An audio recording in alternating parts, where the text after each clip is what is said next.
You close your eyes and imagine gliding across the night sky, somewhere between two continents. That's where Air France Flight 447 should be. Smooth, steady, a bridge of steel and wings linking Rio de Janeiro to Paris. But what begins as a routine journey will soon descend into one of aviation's darkest tragedies.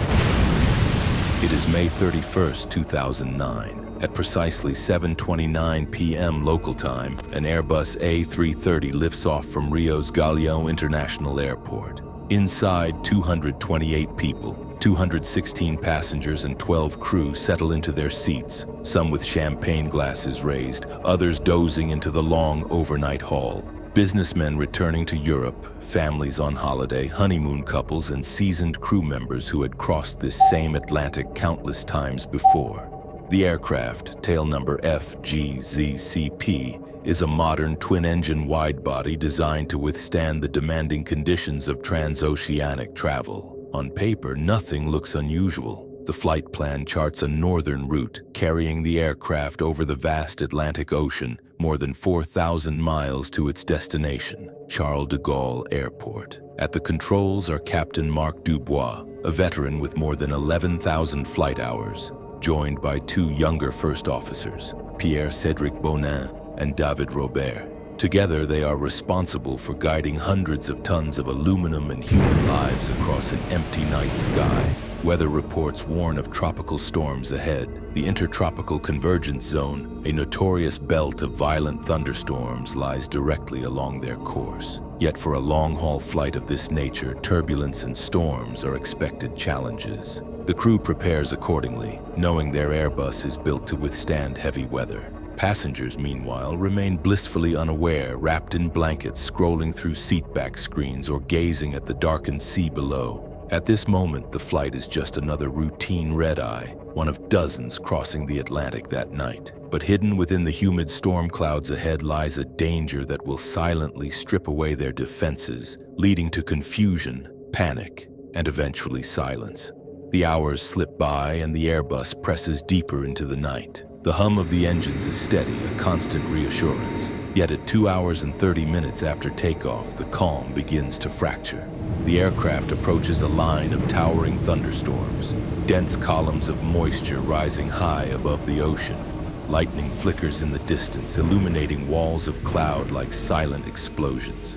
The cockpit is dim, instruments glowing, wipers sweeping away sheets of rain against the windshield. Inside the nose of the aircraft, 3 small devices protrude, Pitot tubes responsible for measuring airspeed. As the plane pushes into the storm, supercooled droplets strike these sensors and suddenly ice begins to form. Within minutes, the tubes freeze over completely. The autopilot, which depends on reliable airspeed data, abruptly disengages. A chime sounds. A sharp electronic tone cuts through the cockpit. Pilots straighten in their seats, eyes darting to the flight displays.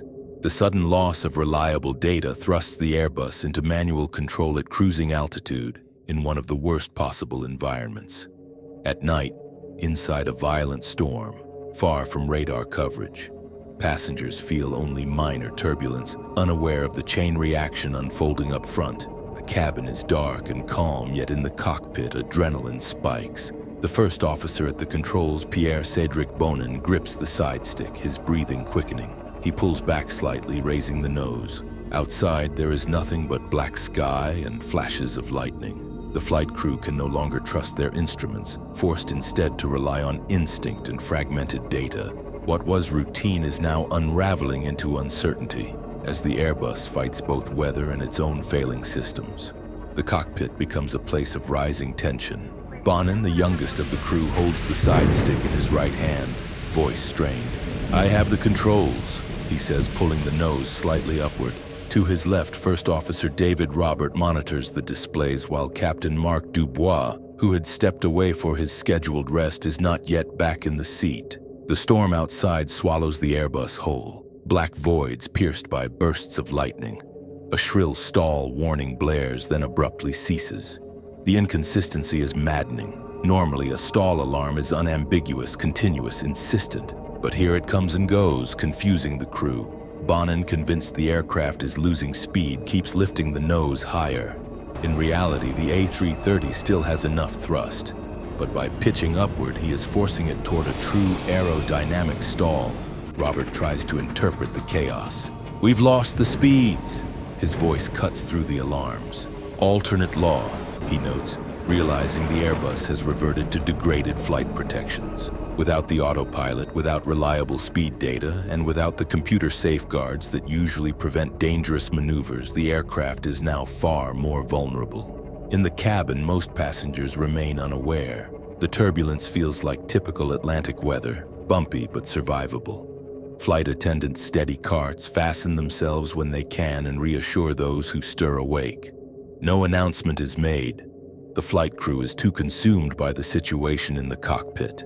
What none of them fully realize is that the aircraft is climbing steeply, wings straining against thinning air, even as its engines push forward with relentless power. The Airbus climbs unnaturally, nose pointed high against the night sky. At 38,000 feet, the air grows thin, the wings unable to generate enough lift. Suddenly, the stall alarm erupts again, this time continuous, unmistakable. A harsh, synthetic voice repeats, "Stall, stall." The cockpit fills with its mechanical urgency, layering over the rumble of turbulence and the roar of engines straining against gravity. Bonin's hand pulls back harder on the side stick. "But I'm pulling, he insists, as though dragging the jet upward could save it. In truth, his action deepens the stall. Instead of lowering the nose to regain airflow over the wings, the A330 is held nose high, bleeding energy, losing altitude faster with each second. Robert shouts over the din, "We're going down!" His voice cracks, panic breaking through his training. Captain Dubois commands, "No, don't climb. Descend. Pitch down." But his words are lost in the overlap of warnings and the stubborn grip of his younger colleague. The confusion is total. They cannot reconcile the contradictory information, cannot see through the blackness outside to sense the aircraft's true motion. In the cabin, passengers now feel the shift. Drinks slide off trays. Some gasp as the plane shakes violently. A few whisper prayers, gripping armrests. The ocean is far below, invisible in the dark, waiting. The Airbus plummets at 10,000 feet per minute. Alarms wail continuously. The flight computer flashing desperate data, altitude falling, vertical speed increasing. Bonin still pulls back, terrified of overspeed, while Dubois tries to reason through the chaos. Seconds blur into eternity, each decision carving away any chance of recovery. Then comes the dreadful realization. The aircraft is fully stalled, wings trembling, lift destroyed. For nearly 4 minutes it will remain in this state, powerless to climb, powerless to glide, locked in a silent battle against physics it cannot win. At 2:14 a.m. UTC, after 4 eternal minutes of struggle, the Airbus slams into the Atlantic Ocean. There is no flare, no controlled ditching. All 228 souls on board perish instantly. Families asleep in their seats, crews strapped at stations, lives cut short in an instant of catastrophic finality. The black surface of the mid-Atlantic swallows the wreckage, leaving only scattered debris and silence. In the days that follow, French and Brazilian search teams scour vast stretches of ocean. Small fragments, seat cushions, bodies, floating luggage, surface in the waves. Yet the main wreckage lies hidden almost 4 kilometers below, beyond the reach of early recovery efforts. For nearly 2 years, the ocean keeps its secret. It isn't until 2011 that remotely operated submarines locate the fuselage and, with painstaking care, retrieve the flight recorders. The black boxes tell the story in chilling detail. Frozen Pitot tubes triggered the autopilot disconnection. Confusion reigned in the cockpit, and human error sealed the fate of the aircraft. Investigators confirm that Bonin's instinctive pull on the side stick, combined with the crew's inability to recognize the stall, caused the jet to remain nose up until impact. Training, they conclude, had not adequately prepared pilots for high-altitude manual flying when automated systems failed. The tragedy reshapes aviation. Airbus and other manufacturers revise Pitot tube designs to withstand ice crystals. Airlines overhaul training programs, emphasizing stall recovery, manual handling at altitude, and crew resource management. Regulators mandate new procedures for flying through storms, ensuring pilots better understand automation's limits. And today, whenever you board a flight across the Atlantic, unseen changes in training and design whisper of those lost lives.